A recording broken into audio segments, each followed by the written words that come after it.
Hello friends, I am Umesh Bhardwaj again present in front of you through Bhardwaj Arthashastra channel. Today we shall see the expenditure method of national income, how to estimate national income with the expenditure method. So without wasting the time, let's start the expenditure method of estimating national income. So how it works? So for calculating national income, we take the sum of all final expenditures made by normal residents of an economy in a year. एक अर्थव्यवस्था में जो normal residents final expenditure करते हैं उसको हम total करके national income find out करते हैं. Because we are finding national income, so we take the final expenditure made by normal residents. Remember, final expenditure का मतलब है फाइनल गुड्स और सर्विसेज पर किया गया expenditure. Final expenditure means expenditure made on final goods and services.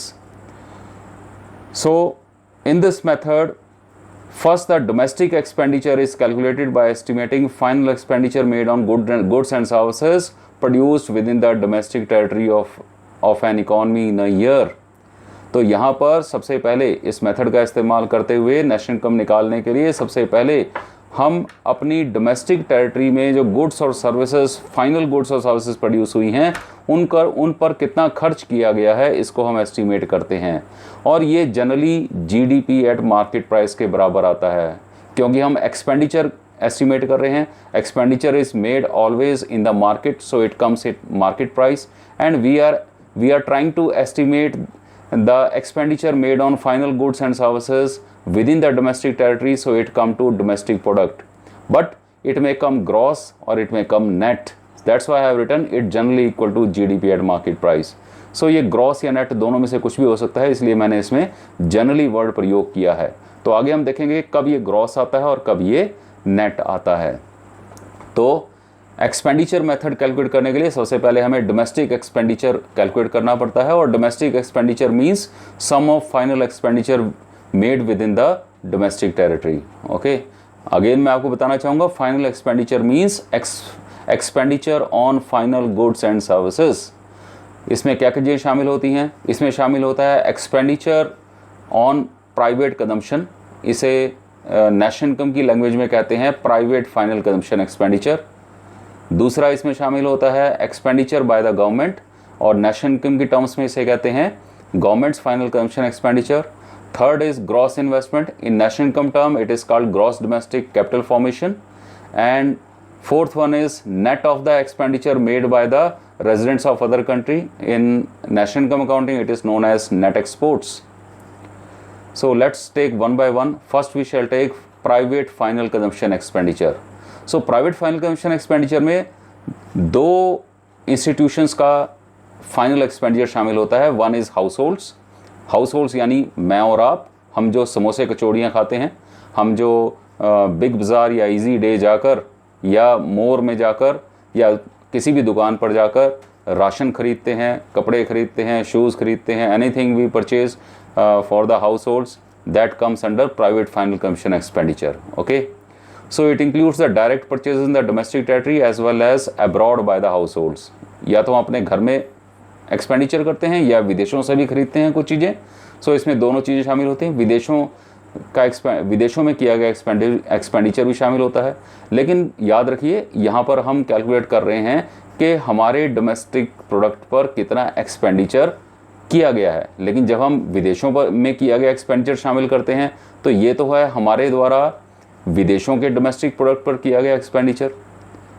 लेकिन इसको हम बाद में डील करेंगे. ओके, ये छोटी सी टर्म है कि विदेशों में जो एक्सपेंडिचर करते हैं हाउस होल्ड्स वो भी इसमें इंक्लूडेड हैं, लेकिन बाद में हम इसको माइनस करते हैं. तो विदेशों में हम जो एक्सपेंडिचर करते हैं वो इम्पोर्ट कहलाता है, तो बाद में हम इंपोर्ट्स इसमें से माइनस कर देते हैं, क्योंकि ये टोटल इंपोर्ट्स का बहुत ही कम हिस्सा है. So that's why after some time in the fourth term we will subtract it. इसके अलावा आप दो और ये फ़ोटो देख रहे होंगे, दीज टू फोटोज़. तो यहाँ पर क्या है, कुछ नॉन गवर्नमेंट ऑर्गेनाइजेशंस हैं, they are helping the households with the food. And नीचे वाली फ़ोटो में जो हाउस होल्ड्स हैं वो बच्चों को एजुकेट कर, कुछ NGOs हैं जो हाउस होल्ड्स के बच्चों को एजुकेट कर रहे हैं. तो ऐसे बहुत सारे private non profit making institutes हैं जो कि हाउस होल्ड्स की मदद करते हैं. तो इनके द्वारा ये सर्विसेज प्रोवाइड करने के लिए जो एक्सपेंडिचर किया जाता है वो भी इसमें शामिल होता है। कोरोना काल में बहुत सारे ऐसे लोग थे, बहुत सारे ऐसी संस्थाएं थी जिन्होंने ज़रूरतमंद लोगों की मदद की खाना बनाकर। नेचुरली खाना फ्री में तो नहीं बनता, तो खाना बनाने के लिए उन्होंने जो खर्च किया वो किस में शामिल होगा, वो इंक्लूड होगा प्राइवेट फाइनल कंजम्पशन एक्सपेंडिचर में। So it also include the final expenditure made bye private non-profit making institutes serving households. So these are the private non-profit making. ये प्राइवेट इंस्टीट्यूट्स हैं या प्राइवेट एजेंसीज हैं, लेकिन इनका काम लाभ कमाना नहीं है बल्कि हाउस होल्ड्स को सर्व करना है, हाउस होल्ड्स की मदद करना है। नेक्स्ट टाइप का expenditure is the governments final consumption expenditure. So you can see here the government is providing the health services, government is providing the educational services. तो government ऐसी सर्विसेज जैसे health है, education है, इन services को provide करने के लिए government जो एक्सपेंडिचर करती है उसे हम गवर्नमेंट्स फाइनल कंजम्पशन एक्सपेंडिचर कहते हैं। हालांकि ये गवर्नमेंट इन सर्विसेज को खुद नहीं कंज्यूम करती, लेकिन क्योंकि ये कलेक्टिव कंजम्पशन के लिए होती हैं, ये लोगों को फ्री ऑफ कॉस्ट प्रोवाइड की जाती हैं और इनका सामाजिक या संयुक्त रूप से उपभोग होता है, तो इसलिए मान लिया जाता है कि सरकार ही इन्हें प्रोड्यूस करती है और सरकार ही इन्हें कंज्यूम करती है। क्योंकि हम किसी व्यक्ति विशेष के ऊपर हम ये इल्ज़ाम नहीं लगा सकते कि भाई तूने एजुकेशन सर्विसेज 5,000 की कंज्यूम की, मैंने 3,000 ही कंज्यूम की। सो वी कैन नॉट से लाइक दैट। सो इसलिए मान लिया जाता है कि गवर्नमेंट ही इन्हें प्रोड्यूस करती है और गवर्नमेंट ही इन्हें कंज्यूम करती है। लेकिन इसके अलावा दूसरी सर्विसेज भी इसमें शामिल होती हैं। ये सर्विसेज जो एजुकेशन और हेल्थ सर्विसेज हैं, ये बहुत ही कम कीमत पर या फ्री ऑफ कॉस्ट लोगों को प्रोवाइड की जाती हैं। लेकिन इसके अलावा इसमें जैसे defence services, judiciary services, police services, law and order maintain करने के लिए ये भी इसमें शामिल होती हैं। So it includes the educational services, health services, amusement services like museums हैं, पार्क्स हैं, ठीक है, या कुछ गैलरीज हैं ऐसी, या defence services, law and order maintain करने की सर्विसेज। तो इन सर्विसेज के ऊपर सरकार को जो खर्च करना पड़ता है वो गवर्नमेंट्स फाइनल कंजम्पशन एक्सपेंडिचर में आएगा। पुलिस वालों की, आर्मी की जो पे दी जाती है, वेजेस एंड सैलरीज दी जाती हैं, तो वो भी इसी में शामिल होती हैं। Now the expenditure, third type का एक्सपेंडिचर है ग्रॉस डोमेस्टिक कैपिटल फॉर्मेशन। तो gross domestic capital formation it is the expenditure incurred on capital goods by the production units located within the domestic territory. तो हमारी domestic territory में जो production units हैं, private as well as government, वो इसमें शामिल हैं। उनके द्वारा जो कैपिटल गुड्स पर खर्च किया जाता है वो इसमें शामिल होता है। सिर्फ प्रोडक्शन यूनिट से नहीं बल्कि हाउस होल्ड्स अपने घर बनाने पर जो खर्च करते हैं वो भी इसमें शामिल होता है, ठीक है। It is the sum of two things. कौन सी दो चीज़ों का सम होता है ये? Gross domestic fixed capital formation और चेंज इन स्टॉक। इस कंसेप्ट को हम पिछली वीडियोज़ में पढ़ चुके हैं, एक बार दोबारा से इसको हम एक बार देख लेंगे। तो ग्रॉस डोमेस्टिक कैपिटल फॉर्मेशन के दो कंपोनेंट्स होते हैं। There are two components of gross domestic capital formation. One is gross domestic fixed capital formation. So making road, establishing the factories, उसमें कैपिटल सेटअप करना, या making bridges. So these are the fixed capitals, okay, these are fixed capital. So इसको हम कहते हैं gross domestic fixed capital formation. So expenditure on business fixed investment या expenditure on residential construction investment, जो लोग अपने घरों पर खर्च करते हैं, घर बनाने पर खर्च करते हैं। इसी तरह सरकार जो खर्च करती है, लाइक ब्रिज बनाने पर, रोड बनाने पर, ये गवर्नमेंट खर्च करती है, तो ये इसमें आता है gross domestic fixed capital formation में। सेकंड थिंग इसमें आता है change in stock. Change in stock इसका होता है प्रोड्यूसर्स के पास raw material, semi finished goods या फिनिश्ड गुड का स्टॉक, और इसमें लाइव स्टॉक भी आता है, यानी कैटल्स का, जानवरों का स्टॉक भी इसके अंतर्गत आता है। So it refers to physical change in the stock of raw material, semi finished goods and finished goods with the producer. और इसको हम कैसे एस्टिमेट करते हैं? Closing stock minus opening stock करके इसको हम एस्टिमेट करते हैं। इसे इन्वेंट्री इन्वेस्टमेंट भी कहते हैं। सो इस कंसेप्ट को हम पहले पढ़ चुके हैं।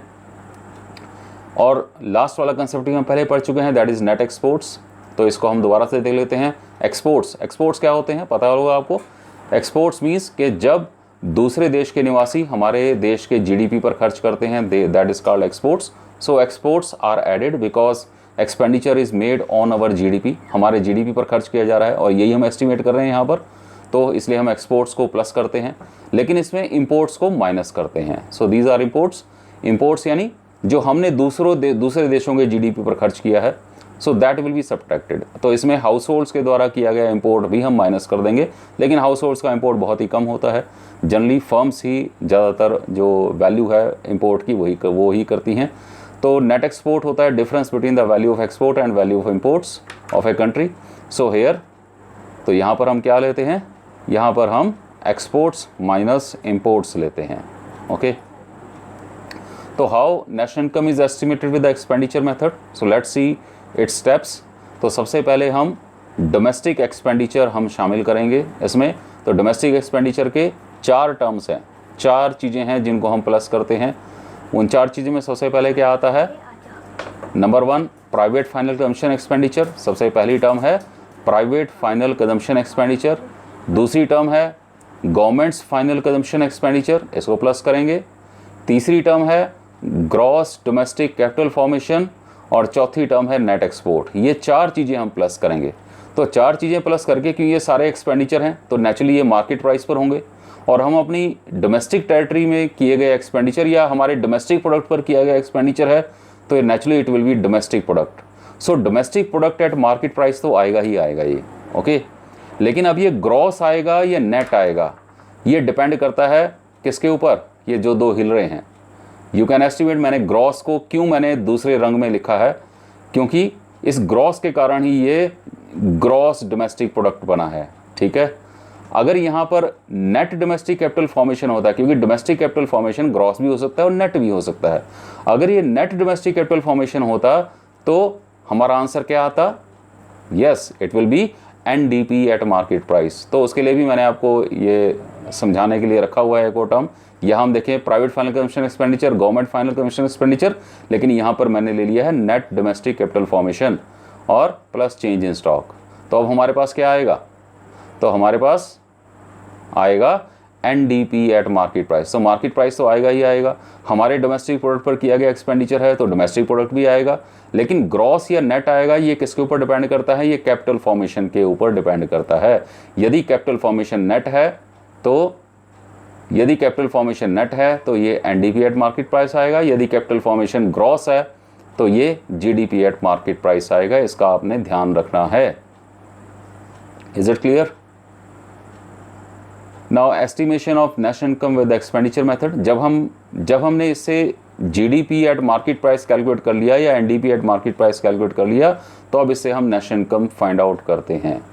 ठीक है, सो नेशनल इनकम होता है एनएनपी एट फैक्टर कॉस्ट। मैंने यहाँ पर गलत लिख दिया है, please kindly correct it. So जल्दी में स्लाइड बनाई है। So national income is equal to NNP at factor cost. So after estimating the domestic product, जब हमने GDP at market price calculate कर लिया, सपोज हमारे पास ग्रॉस डोमेस्टिक कैपिटल फॉर्मेशन था तो हमारा आया जीडीपी एट मार्केट प्राइस, तो अब हम उसको चेंज करेंगे एनएनपी एट फैक्टर कॉस्ट में। तो सबसे पहले जीडीपी एट मार्केट प्राइस का हम क्या करेंगे, so first gross to be change into net. कैसे करेंगे, डेप्रिसिएशन माइनस करके। तो सबसे पहला स्टेप क्या करेंगे, जीडीपी एट मार्केट प्राइस में से डेप्रिसिएशन माइनस करेंगे, तो हमारे पास आ जाएगा एनडीपी एट मार्केट प्राइस। तो अब हमने नेट हमारे पास आ गया। अब डोमेस्टिक प्रोडक्ट को हमने नेशनल प्रोडक्ट बनाना है। वो कैसे बनता है, domestic product national product, sorry पहले हम बना लेते हैं मार्केट प्राइस को फैक्टर कॉस्ट में पहले चेंज किया हुआ है। तो मार्केट प्राइस को फैक्टर कॉस्ट में हम कैसे चेंज करेंगे, by subtracting net indirect taxes from it. तो अगर हम एनडीपी एट मार्केट प्राइस हमारे पास था, उसमें से हम नेट इनडायरेक्ट टैक्सेस माइनस कर देते हैं, तो ये आ जाएगा एनडीपी एट फैक्टर कॉस्ट। और लास्ट में हम एनडीपी एट फैक्टर कॉस्ट यानी डोमेस्टिक प्रोडक्ट को हम नेशनल प्रोडक्ट में चेंज कर लेंगे। कैसे, by adding net factor income from abroad. तो net factor income from abroad यदि ऐड करेंगे एनडीपी एट फैक्टर कॉस्ट में, तो हमारे पास आ जाएगा NNP at factor cost, that is nothing but national income. ऊपर जो रेड में सबसे ऊपर मैंने लिखा हुआ है नेशनल इनकम में कैसे चेंज करेंगे, तो एनएनपी एट मार्केट प्राइस गलती से लिख दिया, kindly correct it, it is NNP at factor cost. National income is always equal to NNP at factor cost. Now इसके 1-2 न्यूमेरिकल्स हम ले लेते हैं। तो let's take numericals. We have to calculate the national income from the following. तो हमारे पास जो आइटम दिए हैं, private final consumption expenditure 2100, government final consumption expenditure 500, net domestic capital formation 400, exports 10, imports 15, value of output 170, indirect taxes 30, subsidies 5, net factor income from abroad 3, and change in stock minus 65. Now let's try to solve it. We have to calculate not GNP at market price. Again यहाँ पर थोड़ी गलती है, हम इसको GNP नहीं बनाएंगे, हम इसको नेशनल इनकम ही कैलकुलेट करेंगे. We have to calculate NNP at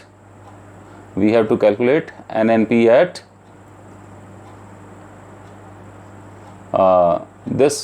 यहाँ पर GNP नहीं हम कैलकुलेट करेंगे, हम कैलकुलेट करेंगे NNP at factor cost, national income ही कैलकुलेट करेंगे हम. Okay, so kindly correct it also, it will be NNP at factor cost. Okay, so first we take the private final consumption expenditure. पहले तो हम 4 तरह के expenditure plus करेंगे, तो चारों आपको याद हैं. प्राइवेट फाइनल कंजम्पशन एक्सपेंडिचर, दूसरा कौन सा है? यस, नंबर 2 पे लिखा हुआ है government final consumption expenditure, that is 500.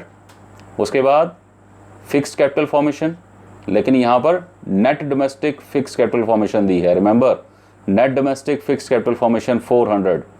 Okay, और फिर प्लस करेंगे क्योंकि ये फिक्स्ड कैपिटल फॉर्मेशन है, फिक्स्ड है साथ में, तो फिक्स वर्ड के साथ हम चेंज इन स्टॉक भी प्लस करते हैं, तो हमारी बन गई ये net domestic capital formation. So minus 65 and we add exports to it plus 10, then minus imports because net export लेते हैं, net export means plus export minus import. So minus 15, it is equal to what it is equal to? It is 2930. okay, 2930, that is NDP at market price. उसके बाद हम domestic product को हम national product में change करेंगे.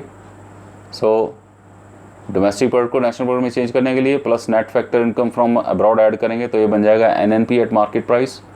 तो अभी भी ये NNP एट फैक्टर कॉस्ट नहीं बना है, तो मार्केट प्राइस को फैक्टर कॉस्ट में चेंज करने के लिए हम क्या करेंगे? नेट इनडायरेक्ट टैक्सेस ऐड करेंगे. तो माइनस करेंगे. तो नेट इनडायरेक्ट टैक्सेस माइनस हम कैसे करते हैं?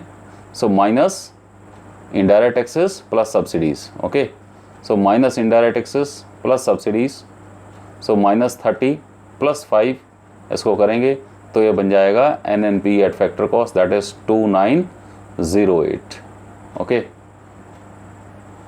Let's take one more question. यहाँ पर भी नेशनल इनकम कैलकुलेट करनी है, तो हमें दिया हुआ है private final consumption expenditure, government final consumption expenditure, gross domestic capital formation 40, net imports. Remember यहाँ पर नेट इंपोर्ट्स दिया हुआ है, नेट एक्सपोर्ट्स की जगह. तो जो हम नेट एक्सपोर्ट्स साथ करते थे, अगर हमें उसका उल्टा दिया हो तो हम प्लस या माइनस में उसका उल्टा करते हैं. तो नेट एक्सपोर्ट्स हम प्लस करते थे, तो अगर हमें नेट इंपोर्ट्स दिया है तो हम प्लस नहीं करेंगे, यहाँ पर इसको माइनस करेंगे. ठीक है, इसी तरह से number 7th item net factor income from abroad होता है, लेकिन यहाँ क्या दिया है? Paid to abroad. तो यहाँ पर उल्टा दिया है, तो जब क्वेश्चन सॉल्व करेंगे तो उसमें भी हम प्लस नहीं करेंगे, इसको माइनस करेंगे. ठीक है ना, प्लस की जगह माइनस करेंगे. तो अगर हमें उल्टी टर्म दी होती है तो प्लस की जगह वो माइनस हो जाती है और माइनस की जगह प्लस हो जाती है, जो हम नॉर्मली रूटीन में करते हैं. तो ये ध्यान रखना है. कंजम्पशन ऑफ फिक्स कैपिटल दी हुई है, that is depreciation 10. Okay, so let's solve it. Again यहाँ पर GNP एट मार्केट प्राइस ही लिखा हुआ है, क्योंकि मैंने कॉपी किया था कहीं से, मैं इसको चेंज करना भूल गया. तो अगेन नेशनल इनकम कैलकुलेट कर रहे हैं, यानी हम कैलकुलेट कर रहे हैं NNP at factor cost. Kindly change it also. यहाँ पर आप अपनी नोटबुक में चेंज कर लेंगे, it is NNP at factor cost हमने कैलकुलेट करना है. ठीक है, तो देन नंबर 1 4 चीज़ें हम लेते हैं. फर्स्ट चीज़ कौन सी? Private final consumption expenditure. ठीक है, 600 है ये. दूसरा हम लेंगे government final consumption expenditure, that is 500. और third term gross domestic capital formation. अब यहाँ फिक्स्ड नहीं वर्ड है, तो ये पूरी है. ठीक है ना, इसमें नेट एक्सपोर्ट्स का कोई रोल नहीं है. So gross domestic capital formation that is 40. और फिर आ जाता है नेट एक्सपोर्ट्स, लेकिन यहाँ नेट एक्सपोर्ट की जगह नेट इम्पोर्ट है, तो क्या करेंगे? प्लस की जगह क्या हो जाएगा? ये माइनस हो जाएगा. So minus net imports. तो हमारे पास जो वैल्यू आएगी that is equal to GDP at market price, it is equal to 1130. तो 600 plus 500 plus 40 minus 10. Okay, so it is 1130. Then इस GDP को, ग्रॉस को हम नेट में चेंज करेंगे, तो minus consumption of fix capital that is 10. तो हमारे पास वैल्यू आ गई. अब GDP की जगह बन गया NDP eight market price. So it is 1120. अब हम क्या करेंगे? इस डोमेस्टिक प्रोडक्ट को नेशनल प्रोडक्ट में चेंज करेंगे। तो डोमेस्टिक प्रोडक्ट को नेशनल प्रोडक्ट में चेंज करने के लिए अब net factor income from abroad की जगह टू अब्रॉड दिया हुआ है, तो हम इसको क्या करेंगे, माइनस करेंगे। Okay, so minus net factor income to abroad, तो -10 दोबारा से हो जाएगा, it will be 1110 and it is equal to NNP at market price. अब मार्केट प्राइस को हम फैक्टर कॉस्ट में चेंज करेंगे। कैसे चेंज करेंगे, माइनस नेट इनडायरेक्ट टैक्सेस, तो 30 दिया हुआ है सिक्स आइटम में, सो माइनस नेट इनडायरेक्ट टैक्सेस, तो ये हमारे पास आ गया 1090। ठीक है, so this is the answer. तो इसके अलावा आपकी किताब में बहुत सारे क्वेश्चंस दिए गए हैं, तो आप उनको सॉल्व कीजिए और प्रोफिशेंसी लाइए अपने में। तो आप अगर एक क्वेश्चन भी डेली सॉल्व करेंगे इसका नेशनल इनकम का, क्योंकि ये क्वेश्चन ज़रूर आता है, तो आप धीरे धीरे करके इसमें निपुण होते चले जाएंगे, आपको ये सारे फॉर्मूले याद भी हो जाएंगे। So keep counting, happy counting. So kindly solve other questions also. So with this, the expenditure method is over. Thank you.